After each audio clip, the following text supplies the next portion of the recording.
This episode is brought to you by DistroKid. When you think about businesses that are selling through the roof, like Aloe or Allbirds, sure, you think about a great product, a cool brand, and great marketing. But an often overlooked secret is actually the businesses behind the business, making selling, and for shoppers, buying, simple. For millions of businesses, that business is Shopify. Nobody does online business better than Shopify.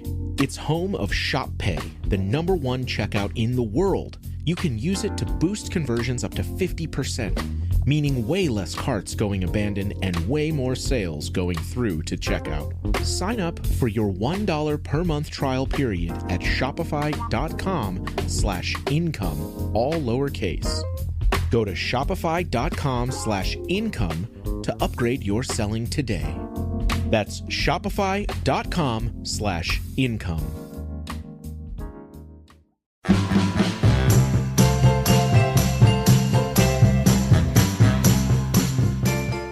Hey everybody, it's Throwback Thursday again here at DeMakes a podcast.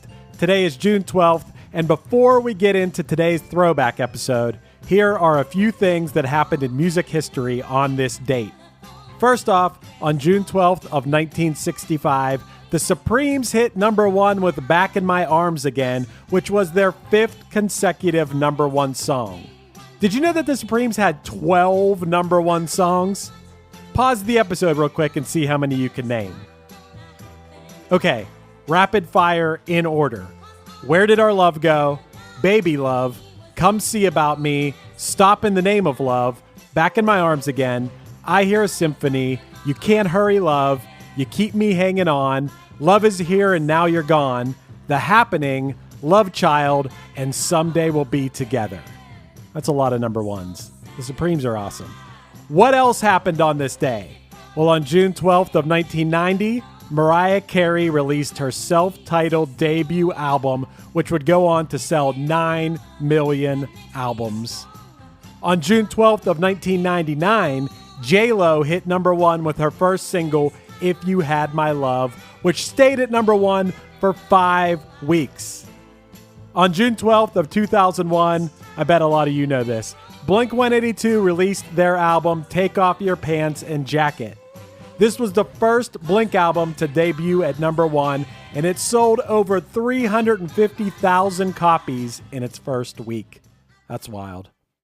And on June 12th of 2009 at Bonnaroo, the Beastie Boys sadly played together for the last time as Adam Yauch passed away a few years later in 2012.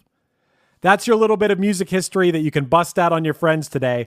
But now let's get to the episode. We're throwing it back to June 5th of 2023 when John Feldmann made his second appearance on the show.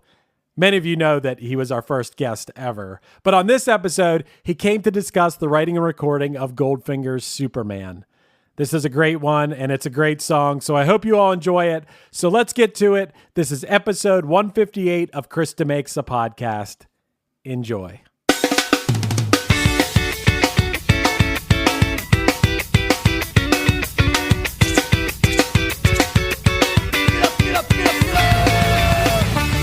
Hey everyone, I'd like to start off by thanking each and every one of you listening for your loyal support. Can you believe it's been 3 years of DeMakes a podcast? That's right, our first episode was in June of 2020, and to celebrate, we brought our very first guest back to commemorate the event. Today's guest is none other than lead vocalist and guitarist John Feldmann from the Los Angeles, California ska punk band Goldfinger. Together, we break down the writing, recording, and inspiration behind their fan-favorite song, Superman, taken from their 1997 and second album overall, Hang-Ups.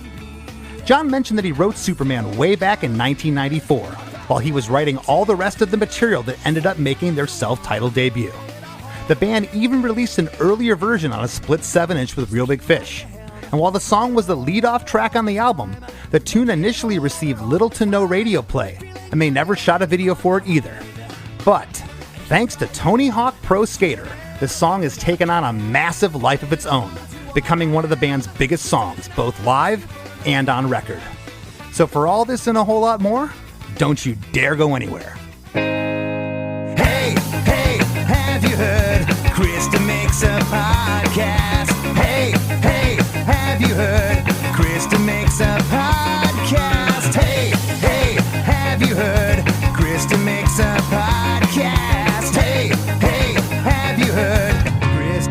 a podcast.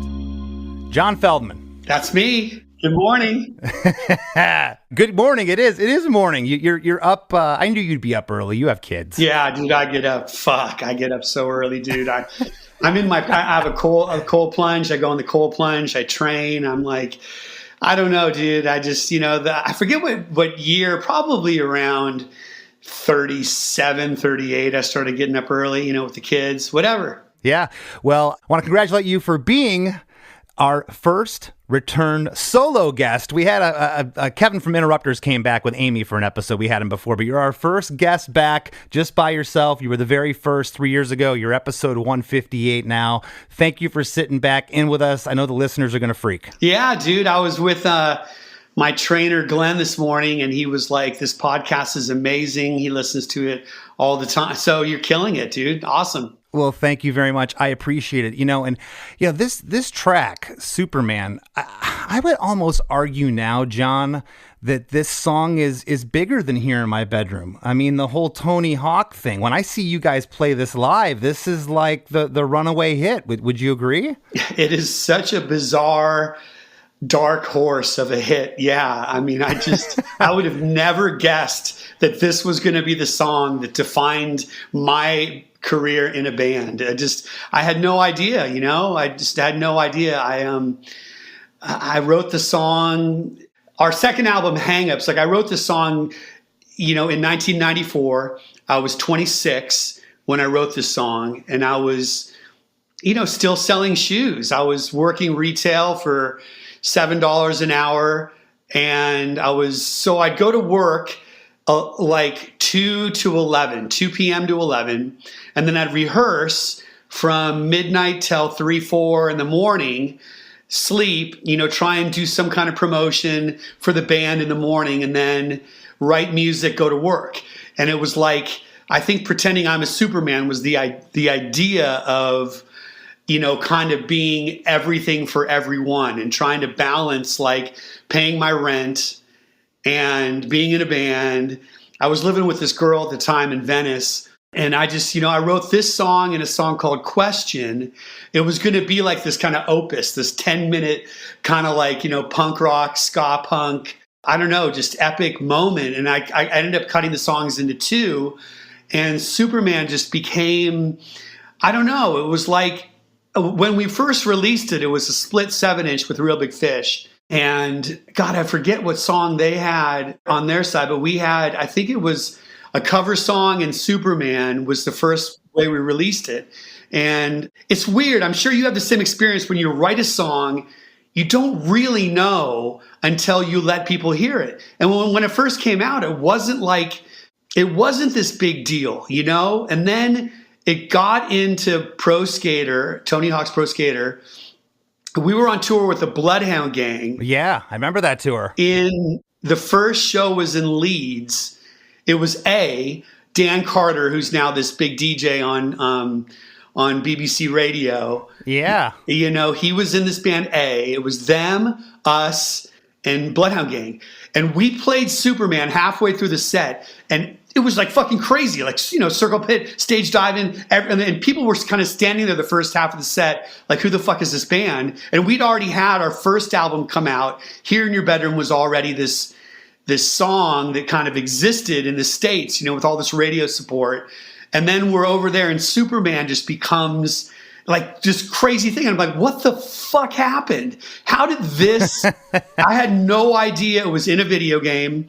No idea that, Tony Hawk, had such a impact on my career. Because it was like, the video game just came out. It was just this wild moment, Well, isn't that amazing how much we, as artists, as well as the labels we were on back in the 90s, back in this time period, how much stock they put into like radio and MTV and now you're looking back and you're going, we had no idea what Tony Hawk would do for our careers. Yeah. Same with us and a ton of bands. And, the song Superman, it was used in the films Kingpin and Meet the Deedles. Yes. And then 2 years after its release, the song got into the Tony Hawk's Pro Skater. And the song, John, became so synonymous with the video game that a 2020 documentary about the game was named Pretending I'm a Superman, the Tony Hawk video game story. So there you go. And people talk to me about Superman like, yeah, Tony Hawk and Superman. That's one of the first songs they equate it to that video game. It's so cool. I know, it really is, man. And it was, we had Tony Hawk came out and sang the song with us when we headlined the House of Blues. I saw that. Yeah, that was like a month and a half ago. It was wild. I met him. I've been producing Avril Lavigne, and so they did this Skater Boy moment where he taught her how to drop in on a mini ramp. And then this thing went viral on TikTok. So I was at her house when Tony was there. So I met Tony for the first time last year, which is so weird. In 2022, the first time to meet Tony all these years later, and to thank him for this. It's like I'd written, like I said, I wrote Superman in 1994 before our first album came out. And I didn't even think it was good enough to make the first album. I didn't even put it on the first album. We had it laying around, and we recorded this 7-inch at this other studio. We made the first album at this place called Media Ventures, which was Hans Zimmer's, I almost said Han Solo. It was Han Solo's studio. And Chewie was the engineer. It was like we had to go to this other studio that Jackson Browne owned. And Real Big Fish was recording their first album at the time. And so we had Scott and Travis, we had Real Big Fish's horn section played on it. And then Aaron from Real Big Fish sang all the harmonies. Like all the harmonies on Superman is Aaron singing it, which is pretty cool. So wait a second, on the version from Hang Ups, that's Aaron. On the version from Hang Ups, that's Aaron singing all the harmonies. Yeah, he was right next door in Media Ventures, and we were next door in Jackson Browne's studio, and he just came over, and I'm just like, dude, you want to sing harmonies? And so he just sang all those harmonies, which was epic, I thought that was, I was for sure that was you. No, it's Aaron. Yeah, it's pretty cool. And I don't know. I was listening to the song recently, and I was like, I mean, the Police are my all-time favorite band, and it's like I really made Darren play all those like the ping stuff, like the bell on the ride cymbal. I just made him do that shit on Superman, and I was like all the splash stuff. Like I'm like, we have to, kind of channel our inner, Stuart Copeland Police energy on that song, and I was thinking about recording it. Charlie. And the good and the bad about, Charlie and my relationship is like, he's definitely a more musical guy than me. I think about, melodies and lyrics, but he's thinking about the overall picture a lot more. And he came up with this killer guitar part at the end of Superman, the do do do do do do do do, and I said, we have to like support it with horns. And he was like, fuck no, we don't. We do not need horns to cover up my guitar part. And I'm like, look, I just had this vision for this song because, at the time it was like there was a movement happening with your band, with Real Big Fish, Save Ferris. All these bands were kind of, really coming up at that time. And I'm like, I want horns to be first and foremost. In the second album, Hang Ups, I wanted it to be like a real ska record. And Charlie fucking threatened to quit the band over that horn part at the end of Superman. He's like, if you put that horn part in, I'm quitting the fucking band. And it was like this big moment. And he stormed out of the studio. And, Scott was sitting there with his trumpet. And I'm like, let's just put it in. And I guess we can take it out if we have to. And we ended up leaving it in. Charlie, since has been like, you know what, man, it really made the song. But it was really hard at the time. Right. Well, and I think you guys compromised, John. I'm going to refresh your memory because at the very end, and it's so funny you mentioned that, and we're going to get to it, the first half of because it's a 16-bar outro, the first half has that beautiful arpeggiated guitar part you're talking about. Then the second half, the horns come in with it. So I think there was a split compromise, but that's hilarious that he was so up in arms about horns. At the time, it's funny, time is the great, kind of leveler. At the time we were both so passionate and so emotional about what instrumentation this song needed to have. And God, I just, he was so angry and there were so many emotions and I think the song probably wouldn't be as good as it is without that sort of butting of heads, with Charlie's, that guitar part that Charlie wrote is like, it's legendary. And when Charlie wasn't in the band, every guitar player had such a hard time playing that part. It's so unique. And now that Charlie's back, it's just like it all kind of comes together for that moment. Right. And gosh, that's so hard to explain to well, non-musicians, but some musicians, of how you can replace somebody with the best guitar player, but they're never going to be that person. They don't have the same heart, that something's going to change with it within a band. And you get a guy that can maybe on paper play circles around Charlie, but he goes to play the lick and it just doesn't sound the same. No, Charlie's like very, I mean, I know you know Charlie. He's a very, he's a very passionate guy. And it's like, I respect that more now than I ever have, when he voices something, like we made the last record together, the last album we did, we made it with Charlie. And I just, when he would raise his hand and say, look, I really feel this should be this way. I listen to him now more than I ever have, because I just know how those moments in hindsight are so important for the song. And that moment in Superman is irreplaceable. As you said, the time is the great equalizer, the great leveler, and that's good that you can look at it from that perspective now. Well, I want to get into the song in a second, but I just got to say, with all the production, you have your ear on the ground. You're constantly evolving, John. It's remarkable. You're cultivating new artists. And, what we were talking about earlier, especially nowadays, there really isn't radio. There's only so many spots there. There's no MTV anymore, but you never know what's going to happen with your song now. You talked about TikTok. Something goes viral. Look what happened with Wheatus recently with Teenage Dirtbag. I mean, I'm hearing that on alternative radio sandwiched between the Peppers and Nirvana again now, so you never know this late in your career how you're going to get a resurgence. I know. I love Stranger Things, but my kids really love Stranger Things. And, running up the hill, that Kate Bush song that, when I was in high school was a hit. And it's just, you just never know what's going to like spark something to kind of, come back, or a sound to kind of come back. And I think the last couple of years we've had this pop punk revival, and I'm fucking stoked. It's like this whole kind of movement. And to be honest, like, 5 Seconds to Summer kind of stumbled into my lap when I was in England. They were out there rehearsing,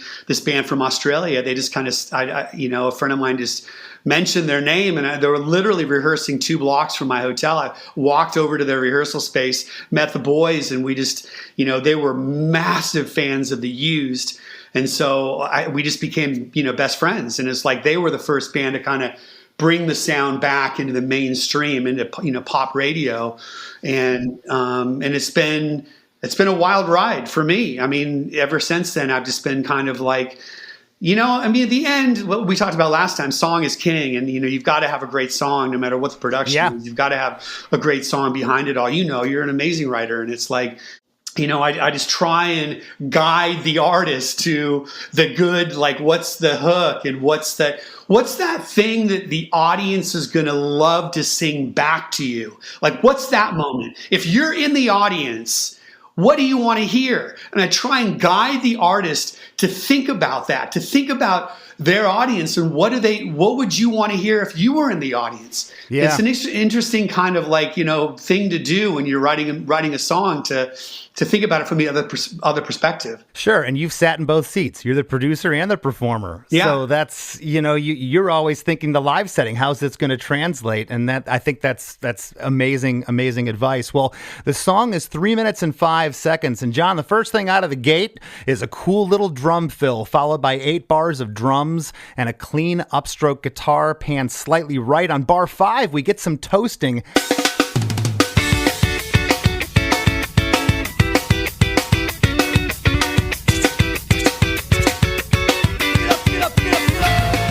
How do you describe toasting to the listeners? Because I can't toast.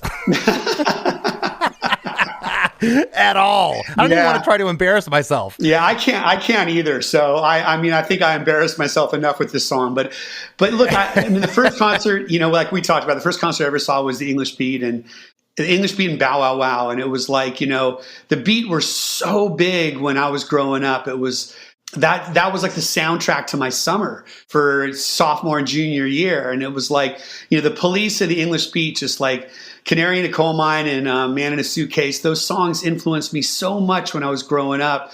and Madness and kind of all that, the specials, all that kind of second wave ska stuff. And it was just part of my culture. And then, kind of when Green Day and Operation Ivy and Rancid kind of came back, I really just dove in head first, and I'm like, I've got to make something out of Goldfinger. I've got to make this thing happen. And I was so influenced by Joe Strummer and Tim Armstrong. I think on this song, I was listening to that Let's Go record a lot. And it was like this kind of I don't know, that grit that forced grit that I have on that song.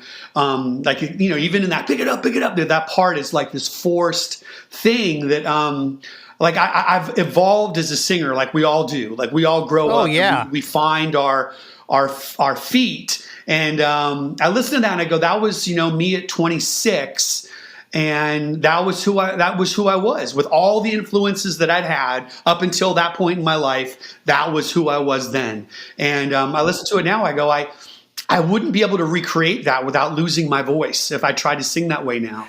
It's weird. Of course. It's really weird. Of course. Yeah, well, and I did not know, John, that you mixed Hang Ups. I know you produced it along with Jay Rifkin, who did the first record, but did you mix the first album too? Yeah, this guy Slam Andrews really kind of took the reins on this self-titled record and on Hang Ups, and we both mixed it together. And I was in there. I didn't know shit back then, man. I mean, I was just literally dialing knobs, turning them all the way up, going, what does this do? What does that do? Exactly. And I was like, on the snare drum, I just wanted that ping that you can hear on Superman. You can hear that real kind of high pitched. I'd have Darren tune the snare drum as high as it could go just to get that ping. I wanted the snare just to pop. And it was so I'd crank all the top end, I think like a 12K shelf. I would just turn it all the way up on the snare drum. There'd be all this hi-hat bleed, so we'd have to gate the snare drum just to make it so it wouldn't be all hi-hat because it would be so filled with top end.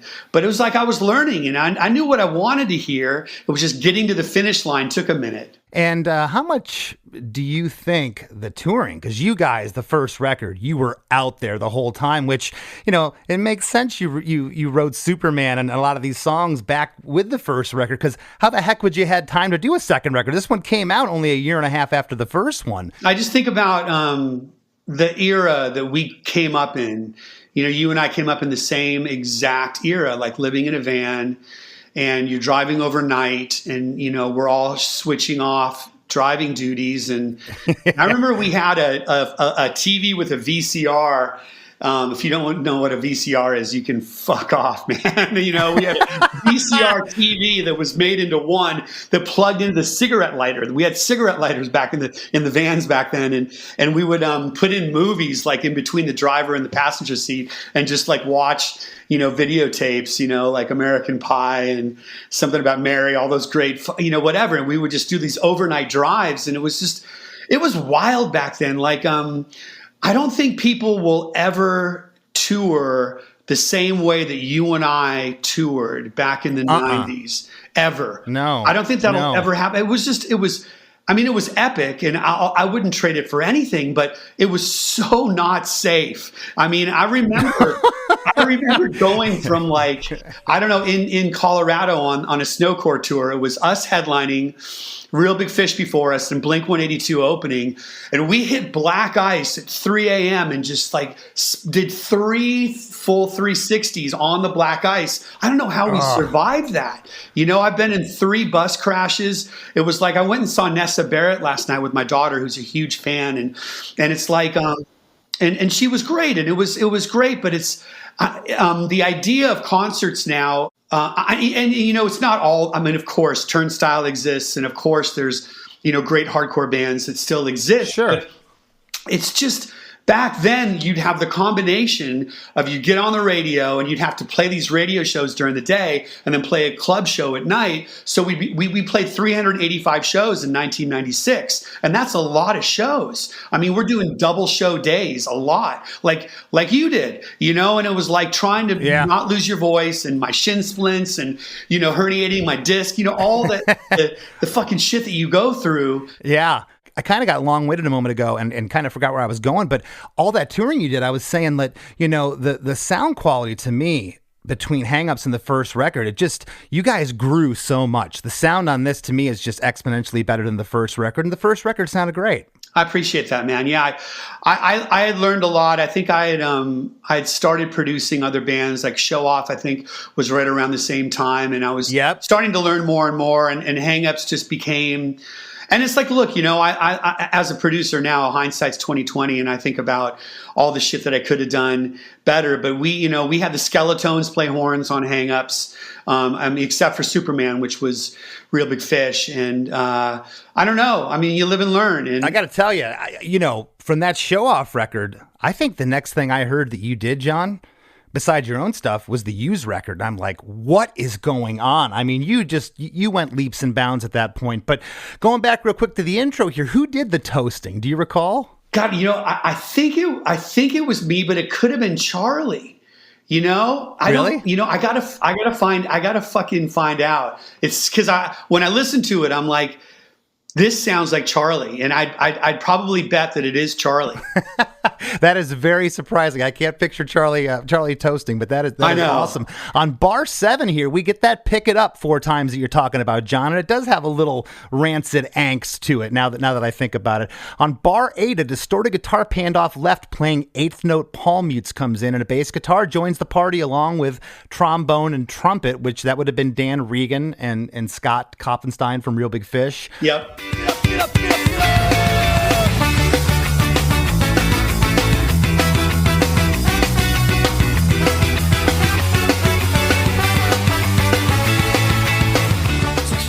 Like yourself, as a musician, I've had so many influences, as a kid, between, the Star Wars soundtrack and Queen and like all the classics like The Who and the Beatles and all that. But Metallica, growing up in the Bay Area, when I first heard Metallica, man, I was like, this shit is fucking mind melting. And so, James Hetfield's probably my favorite, like, right-handed guitar player, and I want to say I've got a pretty good right hand when it comes to like palm mutes, and I've always been that guy, the eighth note palm muting guy. And so I wasn't as well versed as a musician when I wrote Superman as I am now. I'm not to say that I'm Mozart or anything, but man, I really just wanted a song that felt like it just was always evolving and moving up. And that guitar part in the intro of Superman and in the chorus of Superman, it just climbs all the way up the neck. Instead of going back down to the lower octave, it keeps going all the way up to the high A pattern up on the A string. So it just keeps going up and up and up. Yeah, well, the same instrumentation here in chorus 1 was the intro, but the horns here are mixed lower to make room for your lead vocal. So here I am, doing everything I can, holding on to what I am, pretending I'm a Superman. So here I am, doing everything I can, holding on to what I am, pretending I'm a Superman. As a writer, you always want to have a concept, right? Like when I start writing music, with any artist, I'm like, what are you going through in your life? Like, what are your, what's happening right now? Is there a breakup? Are you in love? Are you whatever? And it was like at that point in my life, I think Superman came as an afterthought. I wasn't really thinking like, what is the concept and what's the hook of the song going to be? I was just thinking, all right, I'm going to write words. And then it just kind of like ended up on the word Superman. And it wasn't like I was thinking of, any, kind of superhero story or a concept of a cape or anything like that. It just sort of became that. At the end of the lyric, pretending I'm a Superman just ended the chorus. And it just made sense to me that was the title of the song. And it kind of wrote itself. I mean, like every great song that I've ever really been involved with, this song probably took me 45 minutes to write, You didn't think about it. I didn't overthink, man. It was like I tried. I know. The overthinking is the enemy of any artist, what? And it's so funny. It's like I watch the process 99% of the time. We come up with an idea, And then we're like killing it for the first hour. And then the second hour is, oh, this sucks. We suck. I should give up my career, like all that. And then by hour 3, we're back to, hey, this is pretty good. And then hour 4, we've got a song. But it was like this song was just written. It was just me with an acoustic guitar in my ex-girlfriend's living room in her apartment in Venice. And it was just the two of us, the guitar and me. And that was it. And it was like, by the time I got to the end of that chorus, when I was thinking, like I talked about earlier, man, like, showing up for work, paying my rent, trying to play shows at night, rehearsing with the band every day, putting up flyers on Sunset Boulevard with a wallpaper paste, all the shit, like pretending I'm a Superman, doing it all.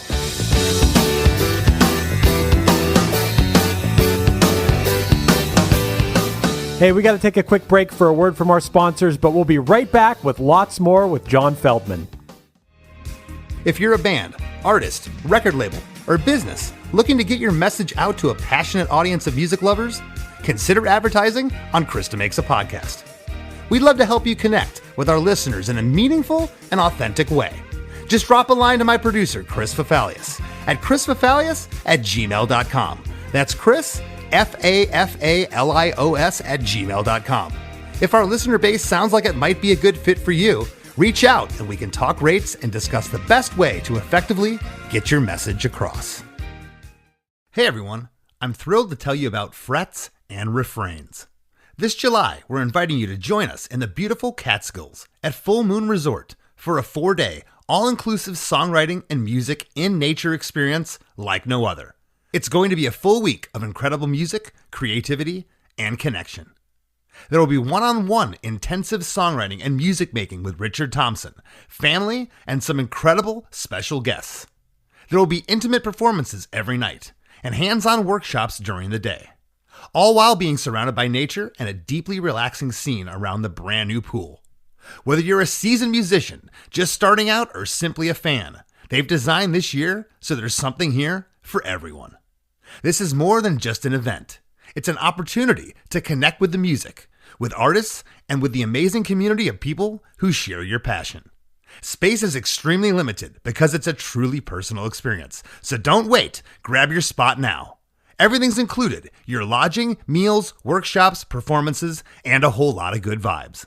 Head to www.fretsandrefrains.com/DeMakes to learn more. Looking to elevate your music career? DistroKid is a digital music distribution service that enables musicians to distribute their music to online stores and streaming platforms such as Spotify, Apple Music, YouTube Music, Amazon, Tidal, and many more. DistroKid collects earnings and payments, sending them to you, the artist. With DistroKid, artists unlock a world of possibilities. From easily paying collaborators with splits to securing your music with DistroLock, DistroKid covers all bases. Plus, you can promote your releases with Hyperfollow and create eye-catching visuals with a Spotify Canvas generator, all for free. But that's not all. Introducing the DistroKid app, now available on iOS and Android. Artists can manage their releases, view streaming stats, and withdraw earnings, all from the palm of their hand. And for those looking to perfect their sound, check out Mixia.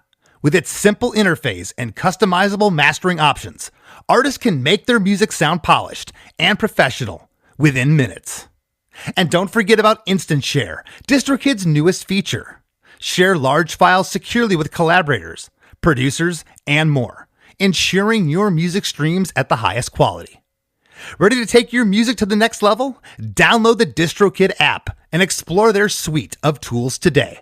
Plus, listeners can enjoy 30% off their first year by visiting distrokid.com/VIP/DeMakes. That's distrokid.com/VIP/DeMakes. I think you're on mute. Workday's starting to sound the same. I think you're on mute. Find something that sounds better for your career on LinkedIn. With LinkedIn Job Collections, you can browse curated collections by relevant industries and benefits, like flex PTO or hybrid workplaces, so you can find the right job for you. Get started at linkedin.com/jobs. Finding where you fit. LinkedIn knows how. This episode is brought to you by State Farm. Knowing you could be saving money for the things you really want is a great feeling. Talk to a State Farm agent today to learn how you can choose to bundle and save with the Personal Price Plan. Like a good neighbor, State Farm is there. Prices are based on rating plans that vary by state. Coverage options are selected by the customer. Availability, amount of discounts and savings, and eligibility vary by state. The spirit of innovation is deeply ingrained in America, and Google is helping Americans innovate in ways both big and small. The Air Force Research Laboratory is partnering with Google Cloud using AI to accelerate defense research for air, space, and cyberspace forces. This is a new era of American innovation. Find out more at g.co/American innovation. This episode is brought to you by Amazon Prime. From streaming to shopping, Prime helps you get more out of your passions. So whether you're a fan of true crime or prefer a nail-biting novel from time to time, with services like Prime Video, Amazon Music, and fast free delivery, Prime makes it easy to get more out of whatever you're into or getting into. Visit Amazon.com/Prime to learn more. Hey everyone, Chris DeMakes here, and I've got some exciting news. Chris DeMakes a Podcast is now on Patreon. Your support is what keeps this show going, allowing us to bring you deep dives into amazing songs from incredible artists every week. When you join our Patreon at ChrisDeMakes.com, you'll get instant access to hundreds of episodes of The After Party, our weekly bonus show where producer Chris Fafalius and I talk music history, trivia, tour stories, classic albums, and whatever else comes to mind. Plus, you'll get early ad-free episodes of Chris DeMakes a Podcast, unedited video versions of each episode, and, of course, a brand new episode of The After Party every single week. If our show brings you a little joy, help us keep it going strong for just a couple bucks a month at ChrisDeMakes.com. Not ready to commit? No problem. You can sign up for a free membership while you decide. Thanks so much, everyone, and I hope to see you all at the After Party. Can you let yourself stay? I've been around this lonely place before. And now, back to the show. Well, on the line, holding on to what I am, there's double vocals on this line. It's not locked, but it sounds real because it's kind of breathing there. Was that Aaron on that, or is that you doing that double? That's me. I did all the doubles. He did the harmonies. So yeah, I doubled myself. And it's interesting, back then there was no vocal line, there was no auto tune. Right, because this was the tape. This was it. I did it till I got it right. And Jay, who helped with the record and signed the band, Jay Rifkin, he would make me do takes start to finish. Back then, now we do so many drop-ins and stuff, but back then it would be one take because, I would write the song, bring it to the band, we would learn it in rehearsal, and we go over it over and over and over and over. So I had rehearsed Superman probably, 100 times before we actually recorded it. So it was like, I knew how to sing it start to finish. And by the end of the song, I'm more tired than the beginning, which is the way it should be. It should be that way. I'm trying to keep the ground on my feet. It seems the world's falling down around me. The nights are all long. I'm singing the song to try and make the answers more than maybe. I'm trying to keep the ground on my feet. It seems the world's falling down around me. The nights are all long. Yeah, I'm singing this song to try and make the answers more than maybe. And now that I read this, the nights are all long. You're talking about not getting to bed till 3, 4 in the morning, getting back up and going to sell shoes. Is that what you're saying there? Absolutely, yeah. It's weird. I never like to use the analogy of like writing a song.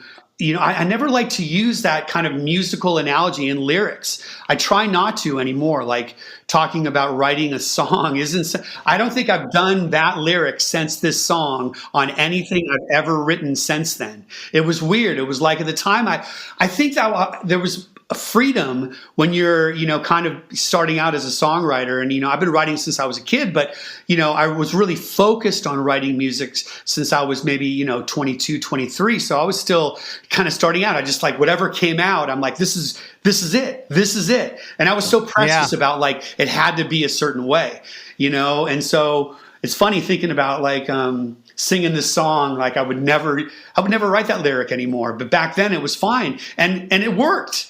Well, yeah, exactly. Like if you look at it on paper, it seems a little juvenile. The nights are all long. Yeah, I'm singing this song. You wouldn't do it now, but it doesn't feel juvenile in this, in this context. When I'm listening to this song, it's like I would never have thought what you just said, but I've used that lyric too. I'm singing this song. That's kind of a go-to. Yeah, right? I know. It is weird, but yeah, I mean, I think ultimately, like we talked about earlier, I'm up at 5:30 in the morning now, but back then I'd be staying up working till 5:30 in the morning, and sure, those days were all my creative juices were at night. All of my energy was at night, and so the nights are all long. Totally makes sense. Yep, same here. Well, verse 1, we get the drums, the bass, and that clean ska guitar is here. Here's some organ panned off left. I believe it's pretty buried in the mix, but definitely on the last line here. To try and make the answers more than maybe, there's definitely an organ swell here leading into pre-chorus 1. Maybe, and I'm so confused about what to do. Sometimes I wanna throw it all away. And I'm so confused about what to do. And we get our first harmony there. I'm assuming that's Aaron. That's Aaron singing in the pre-chorus. Mind blown. And the next lyric is sometimes I want to throw it all away. So what are you trying to say there? Just to take a step back for a second, Paul from the Skeletones played all the organ on this song, and cool. He actually had like a B3 organ, and he had the what's that thing called? The rotator thing? The Leslie? Yeah, the Leslie. He had the whole fucking thing. And I had to borrow my roommate's truck to drive to Riverside to pick it up. And on the drive back, after recording Superman, on the drive back, I made a turn a little too fast. The whole organ fell out into the street. All the keys smashed out of the organ and destroyed his organ after recording Superman with Paul. I felt so terrible. But I'm so grateful that we got the performance of the song before his keyboard got ruined. Which yeah. That is awesome. Well, in pre-chorus 1, we get drums, bass, a distorted guitar panned off left, the clean guitar right. And, going back and listening to these ska records, John, which I do now differently than I did back then, not many bands in our genre were doing the guitar distorted off here in the ska. It was either going to be, the stereo guitars were the heavy guitars. You'd have them stereo. And I really thought that was neat here. And I like it because of the separation. You can really, really hear what's going on. And then on the last line, sometimes I want to throw it all away. We get a nice organ hits with the band there. And then we get into a double chorus. So here I am, growing older all the time, looking older all the time, feeling younger in my mind. And here I am, doing everything I can, holding on to what I am, pretending I'm a Superman. Here I am growing older all the time, looking older all the time, feeling younger in my mind. And then the back half is the same as the top. And here I am doing everything I can, holding on to what I am, pretending I'm a Superman. And a lot of times you'll save the double chorus for later in the song. Why here? Do you remember why you doubled it here? I think that we felt like the intro wanted to be like a tease chorus. And I think arrangement-wise, I should have chosen Here I Am growing older all the time for the intro chorus. If I could go back, I would have done that because I feel like that's a better hook. But, I think that like Landslide Fleetwood Mac, like the idea of even children get older too, I think that lyric, Here I Am growing older all the time, feeling younger in my mind, looking older all the time, feeling younger in my mind. I feel like that lyric, it's just the older I get, the more it feels real. Because as a 26-year-old, you're feeling like, well, I'm not 16. I am getting older and I'm looking older. Mm-hmm. But like as I'm 55, it's just, it really resonates with me more now than it even did back then. Because, I've got kids now that are 17 and 14 and they get old like that. It's like, it's crazy. Oh, I know. And I know that lyric should have started the song. Okay, well, that's interesting you say that, because here we don't start with the top lyric. That comes after. You start out with "So here I am growing older all the time." So it's interesting you brought that up, because I hadn't thought that till you just said that. That's interesting. In this first part of the double chorus, it breaks down here, and that's another kind of oddity with this song. All of a sudden we're at the second chorus and you're breaking down the first half to just drums, bass, and a slightly broken up guitar panned left, playing those eighth note palm mutes. They're barely tucked in the mix, but it's great. You get the double vocals on "Looking Older All the Time," and then the last line, "Feeling Younger in My Mind," the clean ska guitar comes back in there. Second half, same instrumentation as chorus 1, drums, bass, guitar pan left, guitar right, and the horns. Getting the double on "Holding On to What I Am," the double vocals on that line. Out of that, John, we come into a 8-bar full band re-intro like the top of the song before verse 2.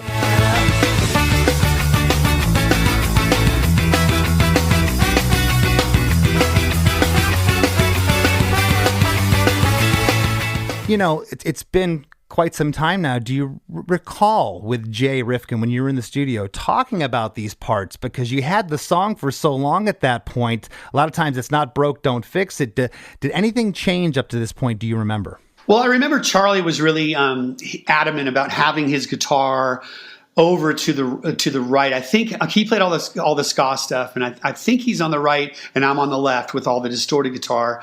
And yes, he just really wanted to make sure that people didn't mistake our two guitar styles, that he had his moment on the right side. I think he was really adamant about that. And I also want to just, my hat's off to Simon Williams, who played bass on this song, and he's so good. Such a great, like playing, getting the pick to hit the strings, the wound of the strings, to get that grit on the bass and to do all downstrokes on a song as fast as this is like, it's legendary. And he really brought this song together with that low end, because back then we're not adding 808s, we're not adding sub bass. Sure. All the low end is covered by Simon, everything, and he killed it. Absolutely. Something else you reminded me of when you were talking about the lyric, "Looking older all the time, growing older all the time." Saw a great comment when I was researching the song on YouTube, and someone said, "Man, this just hits different at 35. So when he was 15, 20 years ago or whatever, hearing the song, and now, as you said, it's just when you're 26, you're looking back that 10-year span, oh my gosh, it was so long since I was 16, and now you look back and realize it wasn't that long. Yeah, I know. The truth is that neither of us are ever going to be as young as we are right this second. This is as young as we're ever going to be right now. And it's like, how do we embrace that moment? Like someday God willing, I'll be 65, 70, like looking back on, looking older all the time, and it'll hit me different then than it does now. Mm-hmm. Well, verse 2, we get another wrench thrown at us here. Just, the drums break down to that classic rock steady side stick on the snare drum feel, with the bass and the organ playing chord pads. There's some sporadic toasting in here. It almost sounds, John, like, you were taking a pick slide, like a chick on maybe a string or something I'm hearing in there. I'm trying to sleep, I lost count of sheep. My mind is racing faster every minute. What could I do more? Yeah, I'm really not sure. I know I'm running circles, but I can't quit. I'm trying to sleep, I lost count of sheep. My mind is racing faster every minute. What could I do more? Yeah, I'm really not sure. I know I'm running circles, but I can't quit. Yeah, it's that whole dichotomy of like following my dreams, being a musician, and then reality, selling shoes, dealing with 60-year-old women showing me their boils and corns on their feet. Like, reality versus, fantasy. And it was like running circles, just, that's the whole thing. And I was thinking about, and every time I think that song, because, this is our biggest song of the set. I mean, maybe our cover of 99 Red Balloons as well. But this song really it's always the big circle pit, the whole thing. And I always think, I know I'm running circles, but I can't quit. And I just think about the live experience. And I think in my mind, it was a subliminal message to what I wanted to see in my mind's eye of like this crazy, because at the concert last night, everyone's filming the whole show, right? They've all got their cameras out and no one's moving. And I'm like, if I don't feel like the crowd is going berserk, I'm not doing my job right. And I feel like this second verse of this song is like, encapsulates that whole idea of what I'm dreaming of in Fantasyland of the circle pit versus my reality of selling shoes. Yeah, and as far as like just a paint by numbers ska punk song, this isn't that, because verse 2 here, like I said, the whole feel changes here. It's, there's a lot of peaks and valleys in this track. I love the echo delay that you have on the words sleep, sheep, more, and sure. Okay. Whatever you guys did there, it's just got that ska reggae. I don't know. There's just something about that placement that I really love. And on the line, what could I do more? A great sparkly clean, super fast arpeggiated picking part comes in, panned off right. I'm assuming that's Charlie as well, and it's very reminiscent of what happens later in the song at the outro. Yeah, I think rhythmically, I was always cognizant that we needed to be channeling that, kind of Sting, Andy Summers, Stuart Copeland energy. I mean, Andy Summers on guitar, his guitar was always so clean. I could hear every little note that he would hit with his pick. And I wanted that to be present in the song with the echoes, with everything. But, like anyone, I think that played in ska bands, and we all, like, for me, it was, Peter Tosh, Steel Pulse, and Bob Marley were the three big ones for me that really influenced all that kind of dub, those kind of like Memory Man echoes on the vocals. And I think throwing that in there was just like sort of a tip of the hat to where we came from as like a ska punk band. And man, my band was just, we thought we were too punk rock. We loved all the aforementioned bands you're talking about, all the ska stuff. But man, you can't find a delay on any of our vocals on any of those records, because we were just like, that's not punk rock. And I look back now and I'm just like, because I was so frustrated, because I loved stuff like that. Real Big Fish would use that. And it was great. Pre-chorus 2 comes in. It's the same lyric as the first time. We get that harmony on the first line, and I'm so confused about what to do. I'm so confused about what to do. Sometimes I want to throw it all away. Again, not super lined up here. Didn't go to Pro Tools. You went straight to tape. Those.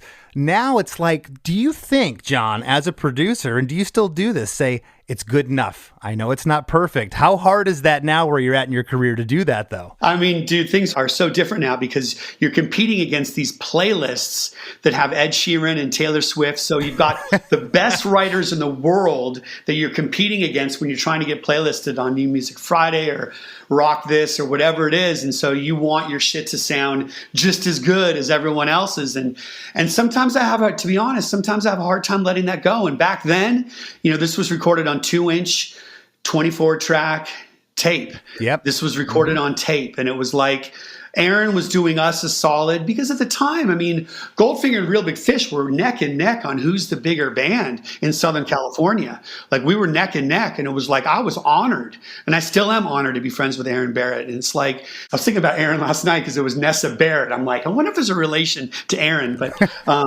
like he sang it in one take, and I'm like, that's great, perfect, thank you, buddy. Yeah, he doesn't give himself any credit. You know how he is, but he's better than he thinks yet. Hi, Aaron, if you're listening. The bridge part, John, of this song, what a departure. The band cuts to halftime, but there's an urgency here as it feels pushed by those 16th notes on the ride cymbal. That Stuart Copeland thing, and I always said Darren was the Stuart Copeland of punk rock. He had a very unique style, and those rushing, it makes this halftime part seem like it's moving faster. It's awesome. Controlling everything in sight, feeling weak, I don't feel right. You're telling me I have to change, telling me to act my age. But if all that I can do is just sit and watch time go, then I'll have to say goodbye. Life's too short to watch it fly, so watch it fly.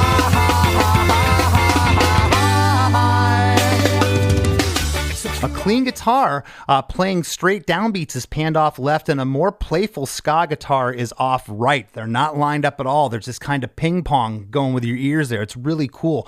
And the lyric here is controlling everything in sight. Feeling weak, I don't feel right. You're telling me I have to change, telling me to act my age. And now we get harmonies from Aaron all in the back half here. But if all that I can do is just sit and watch time go, then I'll have to say goodbye. Life's too short to watch it fly.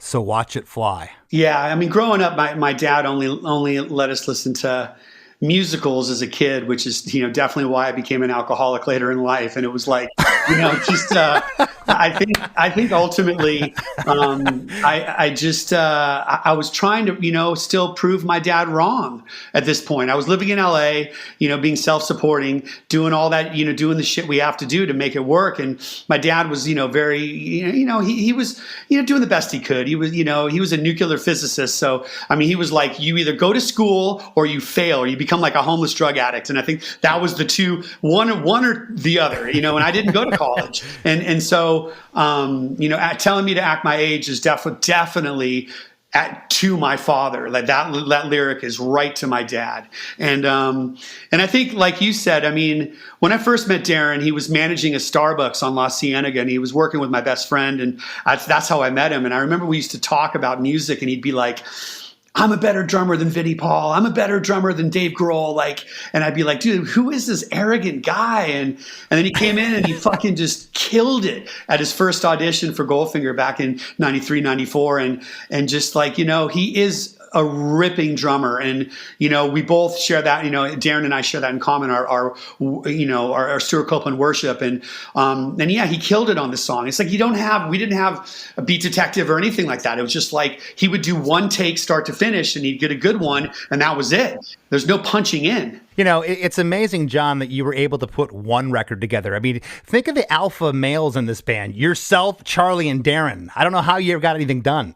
I know, dude. Darren and I definitely had moments, and we were all best friends though at the same time, and Darren I mean, God, he would go to bat for me, that guy. Because I'd be on stage and I'd be this fucking arrogant prick and I'd start fights on stage and Darren would finish them every time. He was like, but that's what it's like being in a band. It's like the best of times and the worst of times. Well, he had your back. I love something I'm going to mention right now on the line, but if all that I can do, there's a harmony.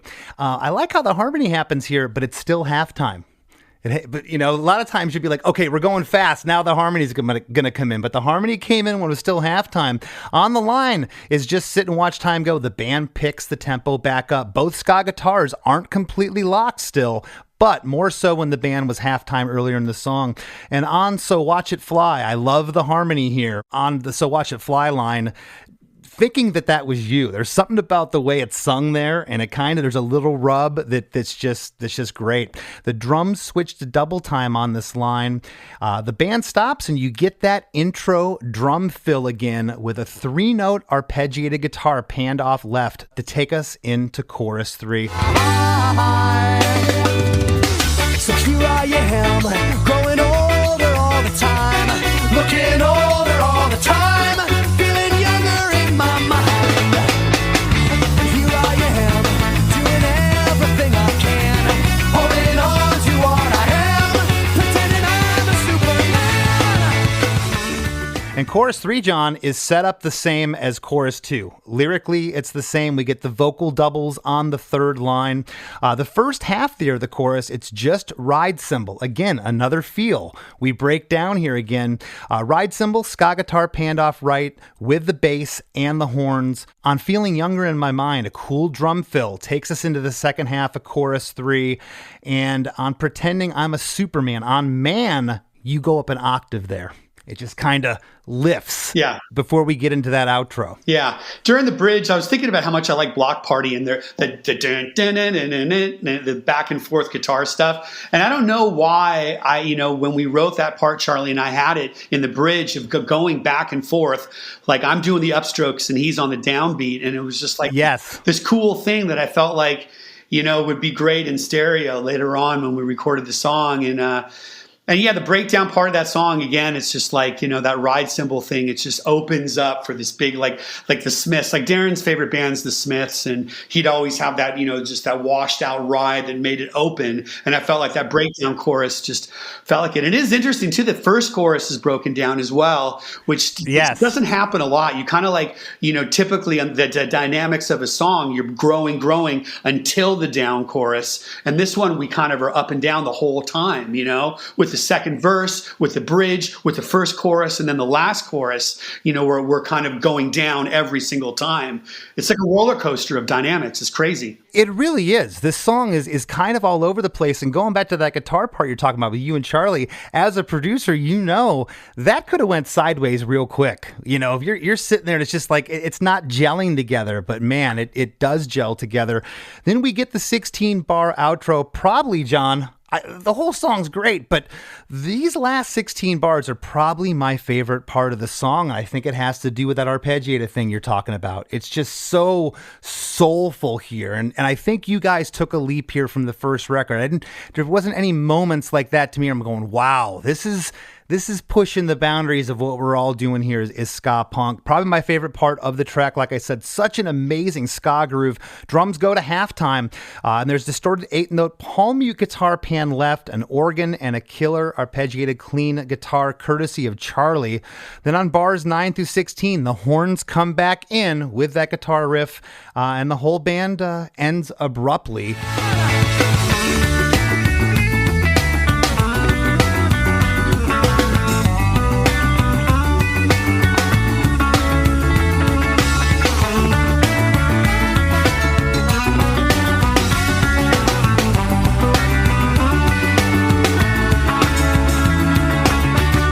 There you have it. A song that really didn't have much traction at what was modern rock alternative radio back then. Didn't get too much MTV play from what I remember. And because of this soundtrack and the fact that you guys just never stopped touring all these years, here it is, one of your biggest tracks. Who would have thought? I know, it's crazy. I mean, we never even made a video. I mean, it's like back then you'd always, you have the single, you make the video, you do all the thing, and we just didn't do.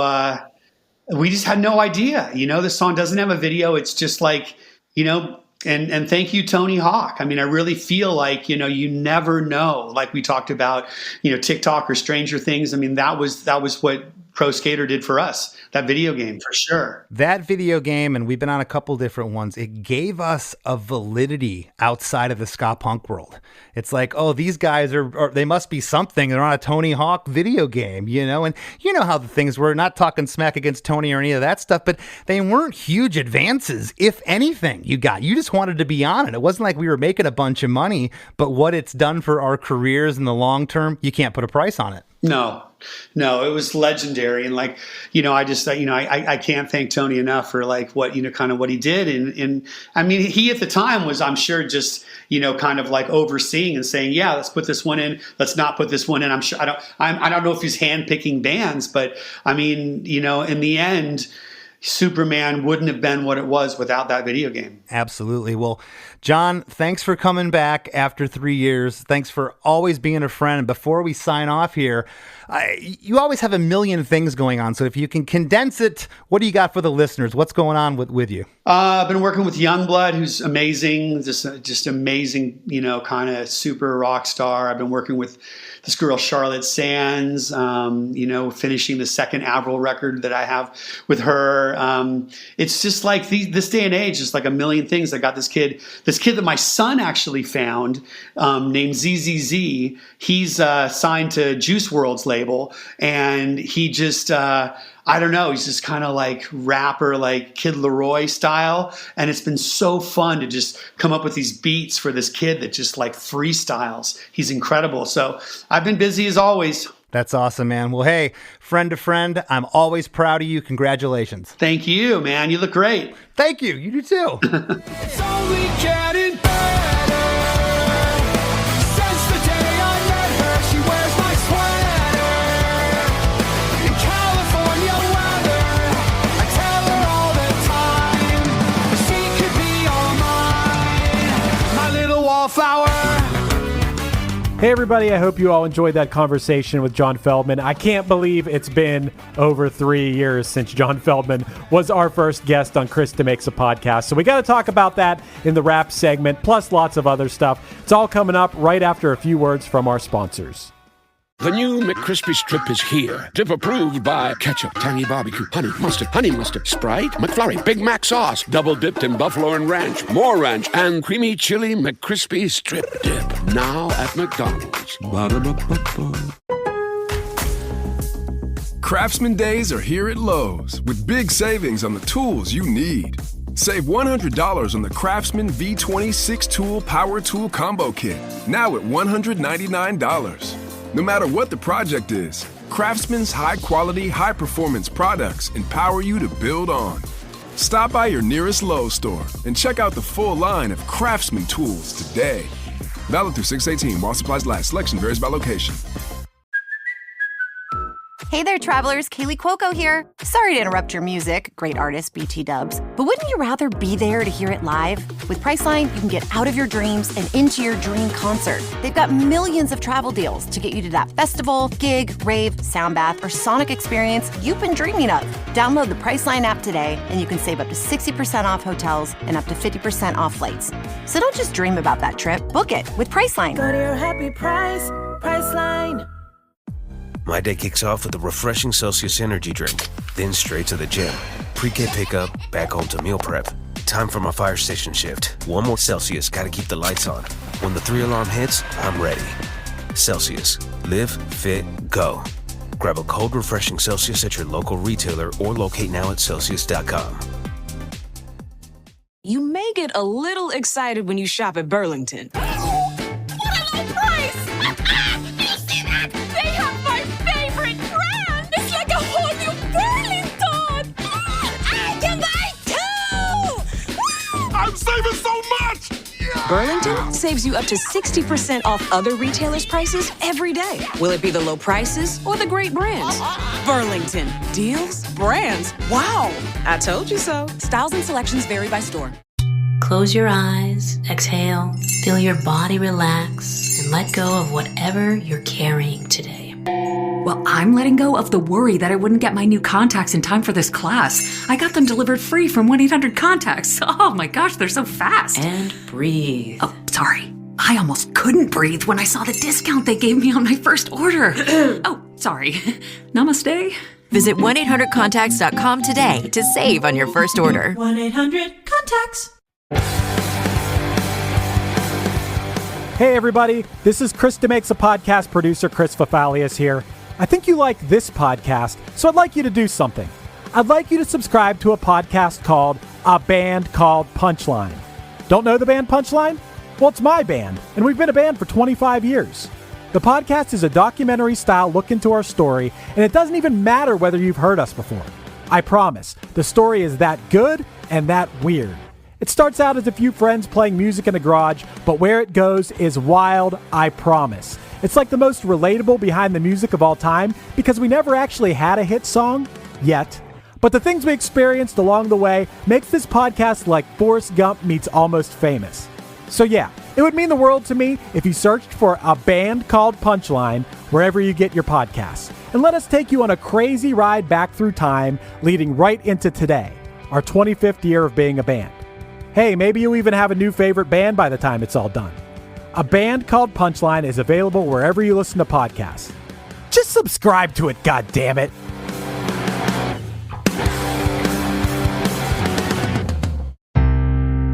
As we near the end of the show, here's a band you might not know. Welcome to this week's Band You Might Not Know. If you'd like your band to be considered for Chris DeMakes a Podcast, all you have to do is email your best song via MP3 only and a short bio to bandyoumightnotknow@gmail.com. This week's featured artist is Rockstead, a passion-driven rock reggae band from Cincinnati, Ohio, featuring Jake Burns on lead vocals and guitar, Stephen Woodard on bass, and Nate Anucci on drums. Here's a snippet of their song, Last Straw. Like a snake in the trees, coming after me and they're moving quickly. So run far away. Don't let the poison seep into your brain. Push it away, or it will take your ability to love and create. 'Cause it's full of hate, the world of today, and it's being propagated by your TV. So don't let the lies or the fables they make halt your ability to stand up and say, this is my life story. 'Cause I'm so sick and tired of hearing all the bad calls coming from the media. The Wrap with Chris and Chris. Well, it goes without saying that I absolutely loved that episode, Chris. And I got to tell you, this was mentioned early in the episode, and I'm like, oh my God, I'm remembering all these memories are flowing back into my brain. But he brought up the 7-inch. It was a split with Real Big Fish. It looked like a Tiger Beat magazine, and the two Real Big Fish songs on it were Take On Me and In the Pit. And the Goldfinger side was Superman, and they did a cover of Up the Junction by Squeeze, which is an amazing song. And I remember listening to that on my parents had like I guess you would call it a console record player. It was like a piece of furniture, that was like a big record player in the basement. I remember listening to that record right at the same time I would listen to your split 7-inch with Jay Church, the one with Charlie Brown on it that had Scott Farkas on it, which had a different arrangement of Scott Farkas on it, which that to this day is still my favorite Less Than Jake song. So just this flow of memories that he brought out by talking about that. It was so cool. It's amazing what will jog your memory. But yeah, this, how many times you heard me say it's like a broken record, and excuse me for saying it again, but until I get these songs on paper, under the microscope, as I say, and I'm looking at them, I've heard this song a billion times, but man, what a cool arrangement. Oh, it's so good, man. That whole Hang Ups album, you kind of said it. I mean, I think that self-titled debut Goldfinger album sounds amazing, but this was like a whole other thing. It wasn't like a recreation of that first album. It was more than just like a punk rock album. It was such a step up, and Superman leading that off, man. What an amazing album. It sounds so good even today. Yeah, well, doing almost 400 shows in a year and a half or whatever it was certainly helps. They just got better as a band. And I never would have guessed, Chris, all these years ago, and until we started doing tours with Goldfinger, I always just figured John was the singer, he played the ska parts. Charlie's the tough guy with the tattoos and the bald head, that he'd play all the heavy parts, and it's complete opposite. That just trips me out. I think it's crazy that this is kind of the hit for Goldfinger. I would say, right? If you played shows with Goldfinger in the past few years, I'm sure, is this the song? Is this the song when they start playing? I mean, Goldfinger has a lot of great songs, but is this the one? It pretty much, as John said, like 99 Red Balloons, their cover of that goes over like, gangbusters when they play it. Superman didn't have, I'll dare to say, a quarter of the visibility as Here in Your Bedroom, probably less than that song. And it's all attributed to Tony Hawk. It's amazing. You never know. And especially, as I said to John, with him being a producer now, certainly you never know a song you do now in 15 years with technology and what's happening. Who knows what the TikTok in 15 years is going to be, or the Instagram, or how you can get yourself out there. And you never know. Just because it wasn't a radio hit today doesn't mean something could happen with your track tomorrow. It's crazy. They didn't make a music video for this song. Wasn't like the single from the album. This Lonely Place, I think, was the single from this. Great song. It was. But when I hear this song now, it's such a classic from our world of music. I can't believe they didn't hear that it was the hit. I wonder if it was released with a music video and everything, if it would have been like a giant hit at radio at that time. I have to think it would have been. Well, I think it was maybe in John's mind or the band a little passé. It's something they had written 4 or 5 years prior. And, him and Charlie are kind of butting heads about the horn thing and this and that. And it was just, as we've heard a billion times on this show, it was just another album track, just another song in the repertoire that ended up having another life on its own as we are here. Thought it was super cool that John came back after 3 years. He's here, our first guest. I can't believe we've been a podcast that long. Still crazy to think, but 3 years, man, 3 years. I know. And I just want to say one more thing about John as a mixer on this record. I didn't know he mixed the first record, but the leap that they made, in my opinion, from record 1 to record 2, and John just sat here again. I remember him saying this the first time we did the podcast with him, that, yeah, man, I was just twisting knobs. I didn't know what the heck I was doing. Well, for not knowing what you're doing, this record sounds pretty darn good, which I always tell people. It's like, how do you record? It's like, well, trust your ears. You know, don't always look in the meters or what this is showing and where's the volume at. Does it sound good to your ears? And obviously he tweaked enough buttons that it ended up sounding great. Well, of course, when it comes to music, there is a certain amount of innate talent that you have to have, or to be able to do things.